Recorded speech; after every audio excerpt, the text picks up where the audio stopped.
Today we're going to learn how to analyze a wholesale deal. It's not that complicated, and we're going to get to it right now.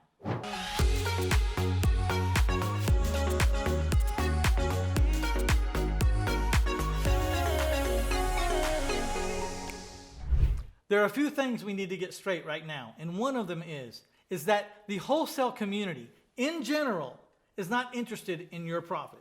They're interested in their profit. So the question becomes, who can I trust, and how do I know I can trust them? There are three major numbers you need to pay attention to when you're looking at wholesale properties. Number one, what is the ARV, or the after repaired value? Number two, how much are the repairs going to cost? And number three, how long do these houses in this neighborhood remain on market before they're sold? It's called days on market, or the DOM. It's really nice if you could be completely accurate on those three numbers, but you'll probably never be completely accurate. It would be nice if we could wave a wand and be completely accurate on those three numbers. Truth is, it's all gray. Everything but the days on market is gray. The after repaired value is gray. The cost of the repairs is gray. Days on market, we can probably hit pretty much on the head, but just know that it's not a perfect science. The ARV, or the after repaired value, is based on comparable sales. That means like houses in the same neighborhood or area that have sold within the last 6 months or less. What you do is you take those average sales and then you add up all the square footages and the average of sales price, and you get an average price per square foot that houses are selling for, and then you plug that average price per square foot into the square footage of your house.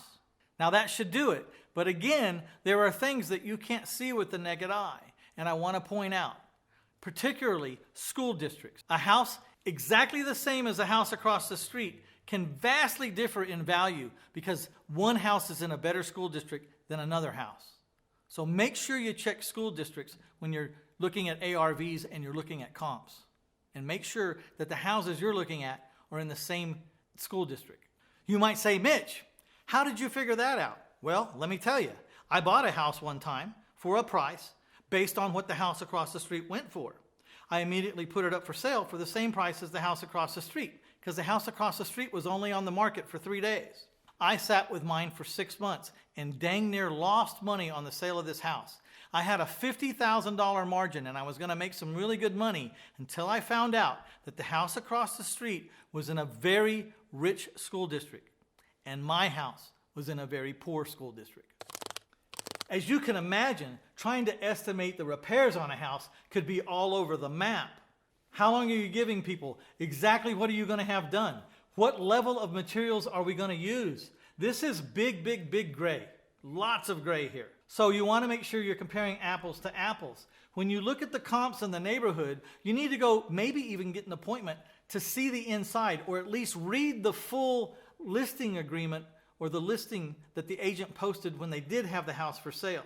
Check it out. Did those counters have tile countertops, or were those kitchen counters granite or marble? You know, because a lot of these things can factor into the price per square foot, the quality of materials, the quality of workmanship. Also, little things like ceiling height. You know, a 2,000 square foot house with an 8-foot ceiling is not as worth as much as a 2,000 square foot house that has a 12-foot walls in a vaulted ceiling. You know, there's a lot of different things that can apply when the numbers are still the same, but not quite the same. When you're first starting out in the business, make sure you talk to 2 or 3 or 4 contractors to get ideas and prices. You'll start to see who has a better idea and who's easier to work with and who you think might be the best for the job. Cheapest is not better. When you're talking about repairs, cheapest is not better. It's rarely better. I like to pick middle of the road and up. And one last thing, if your contractor says he does it all, from plumbing to electric to roof, that means he's not good at anything. I like people that say, I'm the general contractor, I really don't do anything, but I oversee the sheetrock guy, I oversee the electrician, I oversee the plumber, and these guys are all specialists. And my contractor is really just a general contractor in charge of making sure that every detail of the house is handled by a pro who specializes in that kind of detail. The last number was days on market, or the DOM. This will just tell you how hot a neighborhood is. You know, if houses are hanging around for 6 months before they sell, that's not so good. Houses are hanging around for 6 days before they sell, now we're talking. So Check the days on market. It's a very, very interesting number. You can find the DOM usually in the listing agreement or with the agent that listed the property. When they list houses for sale, they have a days on market. If a realtor sends you comps, it'll tell you this house sold on this date. The DOM was this many days, or the days on market was this many days. So you'll find all this stuff in the listing agreements or in the MLS information. So there are wholesalers out there you can trust. But how you know to trust them is you look at their comps, and then you go out and you verify their comps, and then you look to see if there's any comps they left out. One thing you don't want to do is just accept the comps that a wholesaler gives you. What if they left out the 3 houses that sold for real crummy sales prices, and they only gave you the top 4 top selling prices of houses, and they left everything else out? So you have to go out and verify. They gave me 7 comps.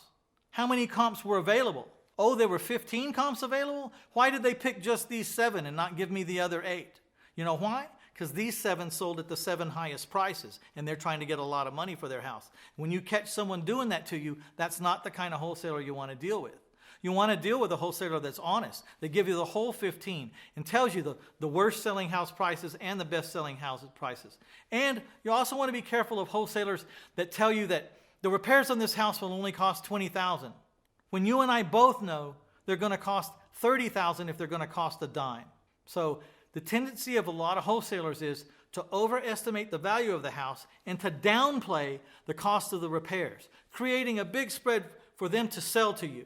Well, you've got to check both of those things. You've got to confirm what the house is really worth in your own mind with your own research, and you have to do your own research to find out how much is it really going to cost to fix this house to the caliber and to the level of the other houses that sold for these kinds of prices. Probably one of the most popular questions I've ever been asked from the day I started to this very day right now is, how in the world do you find so many houses, Mitch?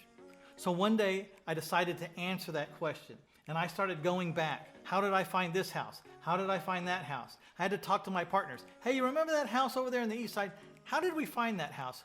I came up with 200 plus ways to find bargain properties. So if you want to check out my book, My Life in 1,000 Houses, 200 plus ways to find bargain properties, just go to 1000houses.com, click on the link right here, and then you might need to click on that tab that says Mitch's Books, and you'll find it. So make sure you get a copy of that book, because I'm sure it will spur you into some ideas that you've never thought of before in your life. And also, click that subscribe button so we can teach you more.